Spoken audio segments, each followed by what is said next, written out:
Welcome back to another episode of Break the Silence. I am your host, Cyborg, and today we're going to be talking about the San Antonio Spurs, a team that's been in the news lately because they made a massive contract extension with point guard De'Aaron Fox, 4-year, $229 million, but have had a very fascinating offseason with Victor Wembanyama, been all over social media doing all sorts of things in the offseason. Gregg Popovich, potentially the greatest NBA coach of all time, retiring in that transition.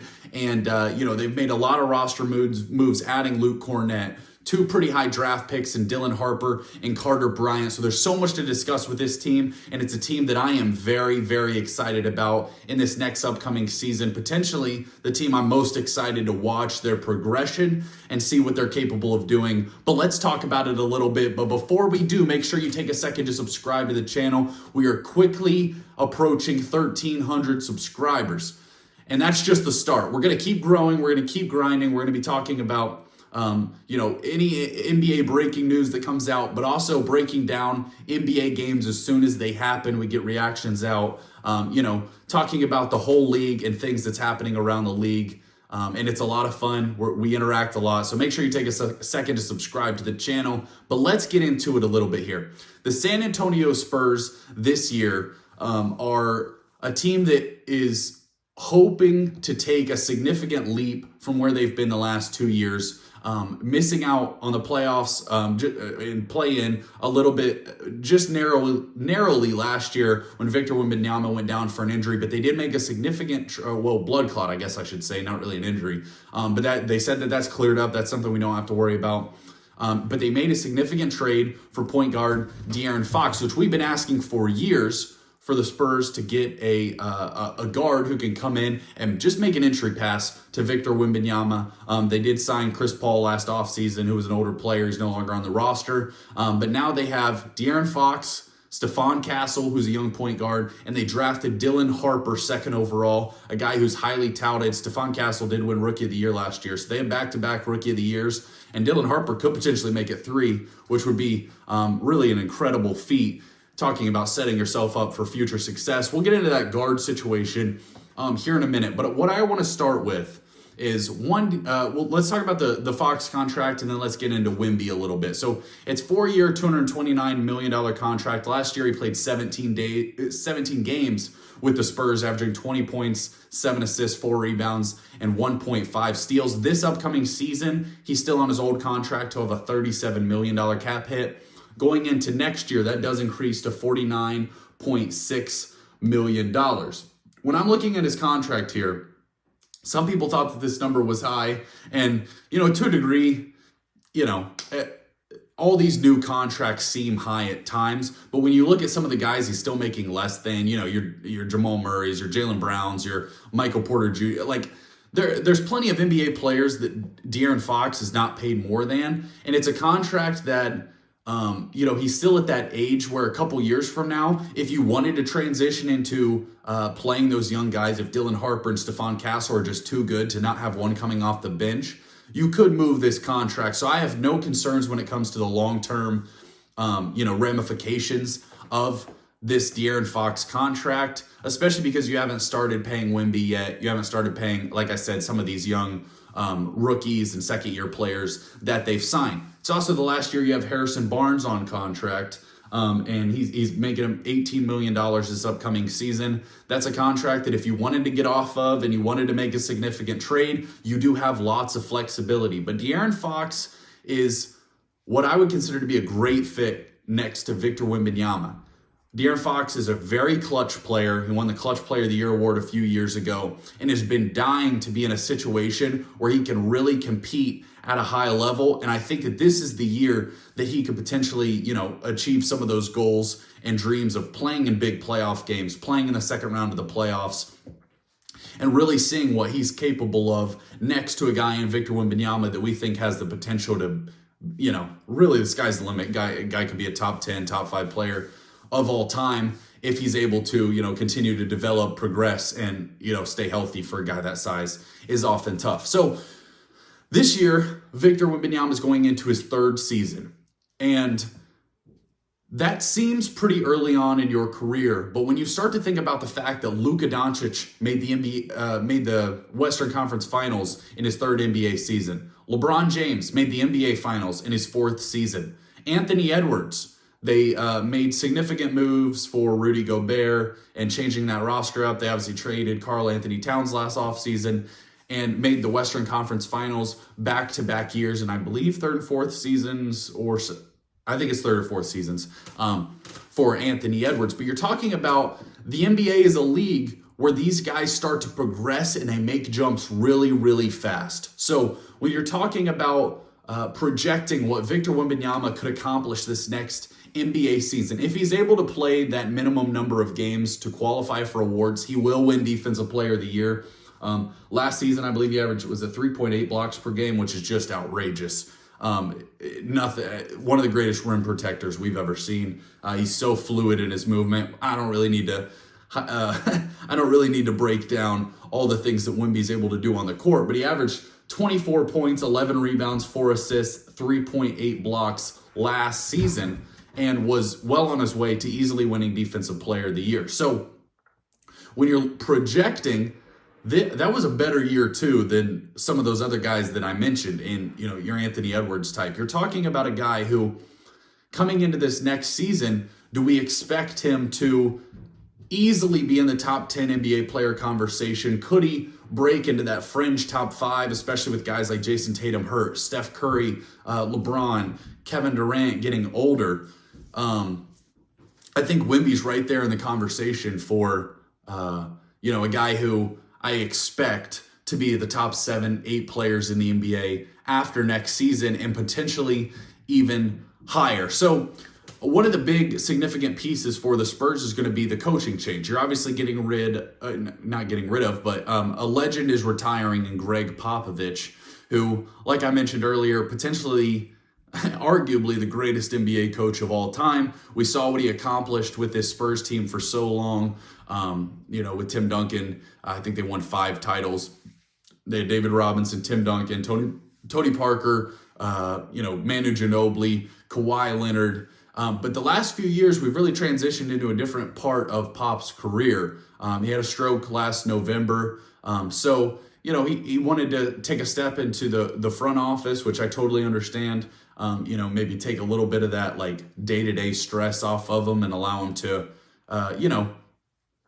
see what he's capable of in a different role, but still stay around the game of basketball. So Mitch Johnson is going to be the replacement for Gregg Popovich. He was on the staff for Pop. So he is significant. He is familiar with the culture of the Spurs. And I think that is one of the things that's made the Spurs so successful for so long is the continuity. A guy like Tim Duncan, Tim Duncan, Tony Parker, Manu Ginobili, staying with the team for so long and, really growing, developing. The coaching stayed the same. Front office has, largely stayed the same. And that continuity has been something that a lot of other teams in the NBA don't have.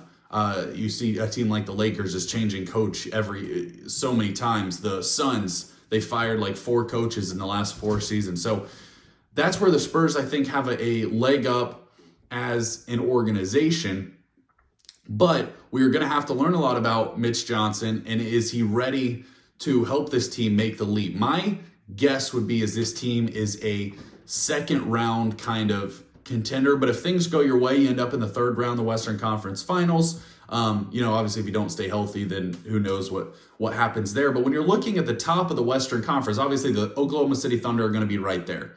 The Denver Nuggets, I think also very good basketball team. I think those 2 teams to me are the top of the Western Conference, especially with some of the moves the Nuggets made. And then right after that, you have a lot of question marks, in my opinion. You talk about the Houston Rockets, a team that was really good last year, but they're adding an older player in Kevin Durant, has had some injury issues. How's that all going to work together? You talk about teams like the Timberwolves, the Lakers, got a lot of question marks, honestly, with their roster construction and what their ceiling is. where this Spurs team is kind of taking it slower. I didn't love what the Timberwolves did with Anthony Edwards when they traded a lot of assets to go get Rudy Gobert. It felt like they were really going all in, saying, hey, Ant, we need you to take us home in the next couple seasons. They didn't make the Western Conference Finals, so if you wanted to say I'm wrong there, I'm willing to hear you out. But I think long term in like winning a championship, I don't know that they have a roster construction that I think is capable of winning an NBA title. But this Spurs team has so many assets. They have cap space. They have the young superstar, and they have young players that they have a lot in front of them. They're obviously one of the teams that has been in conversations. Could they go land Giannis Antetokounmpo? Right now he seems like he's staying with the Bucks, so that's not a conversation I want to get into too much.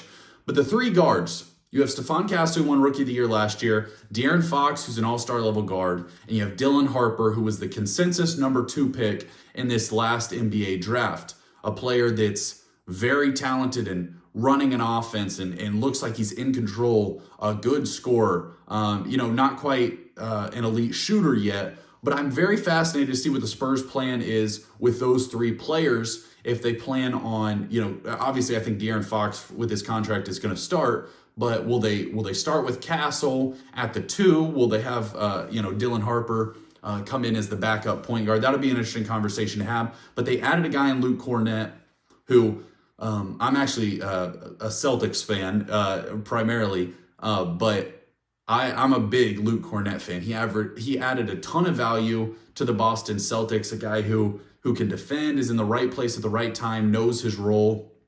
And they also added a guy I liked in the draft, Carter Bryant. He didn't average a ton of points in college, but he very athletic and very high potential as a 3-and-D player. And what I love about kind of how he played in college and how I think he could transition in the NBA, it seems like he's very clear in knowing his role as can I develop into an elite 3-and-D NBA player. And that has so much value in a guy that comes in and is not, necessarily trying to chuck up, 25 shots a game and be the superstar. If he can come in and be a really good defensive player and hit his open threes, playing next to Victor Wembanyama, who's going to draw in a ton of attention there right in the middle of the paint, and De'Aaron Fox, who's so fast, so explosive, like I said, averaged 7 assists a game last year.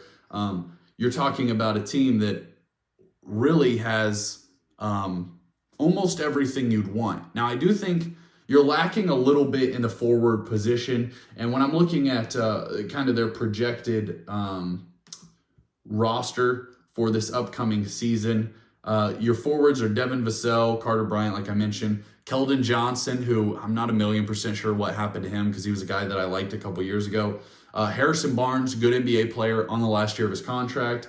Jeremy Sochan, I struggle saying his last name, but he's a good NBA player, also really young, still could develop. And then Kelly Olynyk, they did add, who's a good shooter. Off the bench, I kind of like Kelly Olynyk. So what is realistic expectations for the San Antonio Spurs this next season? When you are looking at the NBA, I believe that the Spurs have the ability to be the 3rd to 4th seed in the Western Conference and make that jump. Obviously, everything I'm saying is dependent on Wemby no longer having any health issues or restrictions when it comes to blood clots and things like that. That's not something I'm a doctor. I'm not going to get into. So in the West, Oklahoma City Thunder, I think, are going to have the best record in the regular season. And right there is going to be the Nuggets, the Spurs, Lakers, potentially Timberwolves. But the West is kind of in an interesting time. There are some bad teams. The Utah Jazz are going to be bad. The New Orleans Pelicans are also going to be bad. The Phoenix Suns are going to be really bad, I think, for a long time. They're in a very tough spot. Portland Trail Blazers, they added Dame, who's not going to play this year. They drafted Yang Hansen. I don't even remember what way you're supposed to say it, but a guy who's kind of a developmental piece. The Dallas Mavericks don't have any ball handlers with Kyrie being out, at least a significant part of this upcoming season. The Sacramento Kings, they're the Kings. What are they doing there? Grizzlies have plenty of question marks. Warriors, Clippers, Lakers, all just getting older. So the Spurs, I'm just really high on them. I think that they're going to make the second. I think that they're definitely going to make the playoffs, and I think they'll be one of the teams out of the play-in, and be competing for the second round. And once you get in the second round, it's very interesting in the NBA. You got a chance, depending on matchup, could you make the Western Conference Finals and make that leap? But what I'm really excited about is going into that fourth season with Victor Wembanyama, and you're talking about year 2, Dylan Harper, year 2, Carter Bryant, year 3, Stephon Castle, De'Aaron Fox has played a full season with Wemby. And this team, I think we're going to make sure that you're watching them, make sure that you're paying attention, because the San Antonio Spurs are coming. As Charles Barkley would say, them young boys coming. They're going to be, I can't believe I just said that, to be honest with you. But the San Antonio Spurs are going to be there. They're going to be around for a long time. They're going to be competing at a high level. And I think that they're going to be one of those few teams in the Western Conference that you have to keep your eye on. You have to turn on the television when they're playing in big basketball games. And you're going to see them in the playoffs. And the NBA, I think that this will be a team that NBA fans will, appreciate and enjoy watching, more so maybe even than some of those old Spurs teams that were so, fundamentally sound, that were so cohesive as a team. But De'Aaron Fox is fast and athletic.